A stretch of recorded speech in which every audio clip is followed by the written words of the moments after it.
Excited today to get out here on the range and shoot this one, talk about it a little bit. This is the Hammerli Force. Now, this came on my radar during Shot 24 at Industry Day at the range. And yeah, I said it was a Hammerli. So some of you may be familiar with that name. For those that are not, it's not a new company. Hammerli is in fact a fairly prestigious company, been around for decades. And if you are at all tuned into the international competition, the Olympic competition world, especially when we're talking about 22s, Hammerli is definitely a staple name in that competition world, in that community. Now, in 2006, Walther bought Hammerli, and so that's where I've seen this. I've seen this in the Walther booth at Industry Day at the range, and I was excited for a few reasons. Walther, if I can talk, has had that Hammerli brand for a while now, and really hasn't done a whole lot with it in the non-high-end competition commercial world, right? And so I was really happy to see this along with a couple of other Hammerli firearms in that booth. This particular rifle is a unique design. It's a design that has been around for a long time, a straight pull bolt design, what they call a toggle bolt. So that bolt just basically pulls straight back with the handle there. Now, in combination with that, one of the things I like is this little cutout here, because that keeps you from wrapping your thumb around the wrist or the grip of the rifle here. You can rest your thumb right there, which is, I think, is really cool. It does have a threaded barrel. In the competition world, you may choose to run suppressed, you may choose to run compensator, something like that. It does have an adjustable stock on it right there as well. If I can get that in there. Pretty decent trigger.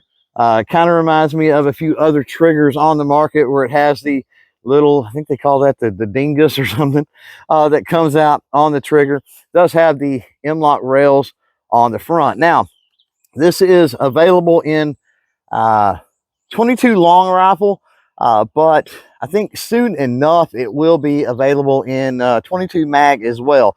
And so that's why with the magazines, it does use a 1022, I should say, style magazine here. You'll notice that it's a little bit longer. There is an adapter, and this rifle is going to come with several adapters, and they're pretty cheap, pretty easy to get, that you put on your 1022 magazines. Why? Because that mag well is larger. Why? So that the rifle can accommodate that longer 22 Magnum cartridge and magazines as well. And then as far as changing things over, you've got a detachable barrel here, so you can switch barrel lengths. You can switch over to that 22 Magnum. Just a very cool little design. A lot of neat features on this rifle. Sitting on top of this thing is my Mostrom 1 to 10 by 24 LPVO. This is the first focal plane scope, and yeah, 10 power, way more than I'm going to need for playing around today, but that's going to allow me to increase that magnification if I need to, and be able to easier spot. So here are the targets we're going to shoot today. Little labels that I printed out with a design similar to a design that I have over on the CloverTac.com website. The outer, I should say, white circle here is about an inch or so on these. So these are the three we're going to use at a distance of 50 yards. We're just going to start off with cheaper ammo today. Got 5 rounds of this Remington Thunderbolt, pretty commonly available. And we're going to go 1 round each on each of those little bullseyes down there. I'm going to do it standing from the tripod with my multi-cal steady rest here.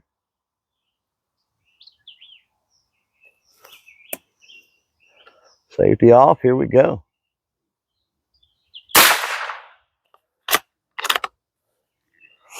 That was me.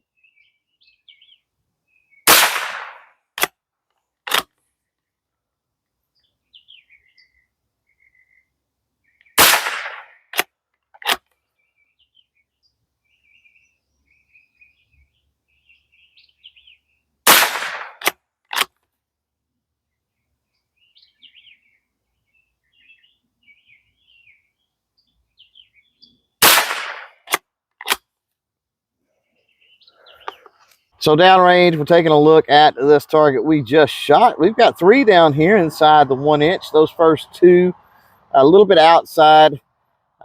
Obviously, that's going to be me, but you know, anytime we can get even close to 1 inch standing off of a tripod with cheap ammo, I'm happy with that. I don't think that's too terribly bad.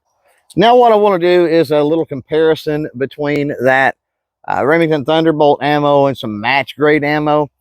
So what we're going to do is we're going to go at that middle target, going to shoot the middle bullseye of that middle target, 22 Thunderbolt, Remington Thunderbolt here.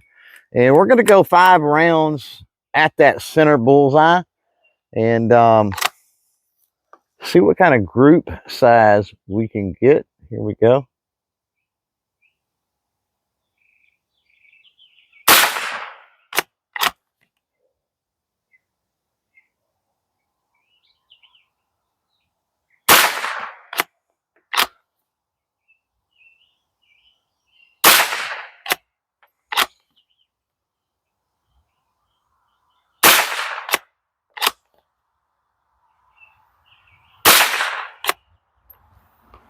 Downrange, and you can tell vast improvement with my group size. It's amazing what a little practice, what a little trigger time I can do. Still a little high as far as point aim, point impact.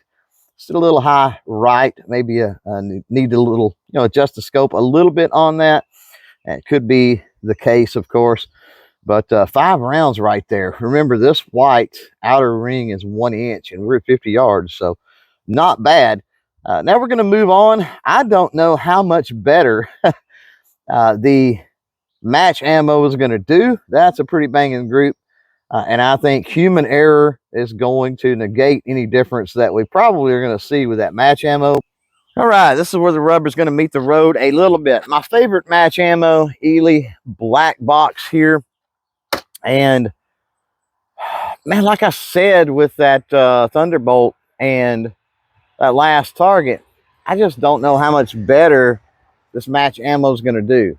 I'm on this tripod, I'm standing, I'm using the scope, which for me, precision work, especially at this distance, 50 yards and in especially, some good target capable iron sights for me are much, much better than a scope.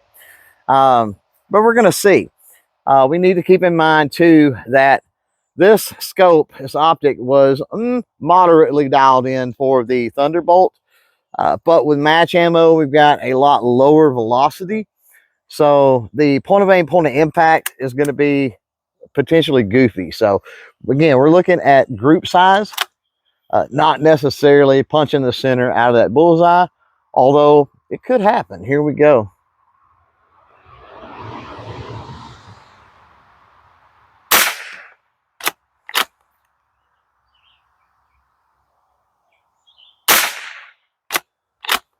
That one was me.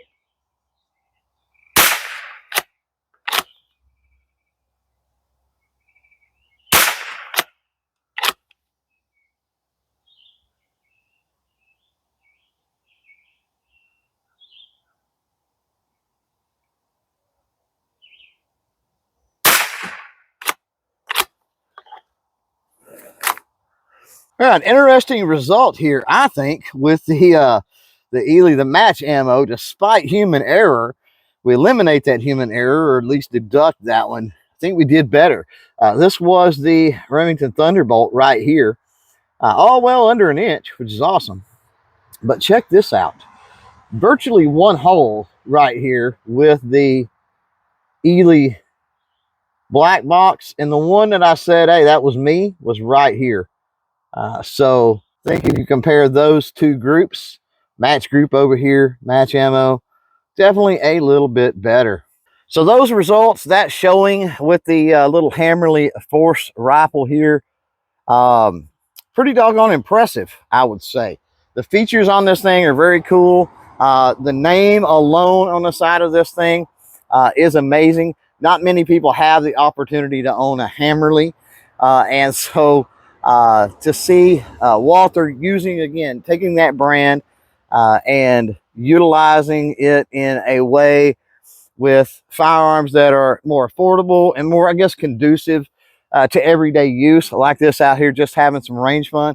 Pretty cool. But it's also nice to see that even though it's doing well with the cheaper Remington Thunderbolt ammo, that, you know, if you have all other factors in place, you're eliminating as much of that human error as possible and everything else, that this little rifle can actually do just a little bit better with that match grade ammo. And when we're talking about, you know, potential competition use for this thing, man, hundredths of an inch can mean the difference between first and second place. We've got another one to take a look at. I don't have it out here on the range, but it is the Hammerli Forge, which is a little 1911 22, and we'll be taking a look at that one soon. So look for that video to drop, hopefully in the next week or two. As for this one, we're going to be done, so we'll catch you later. Bye.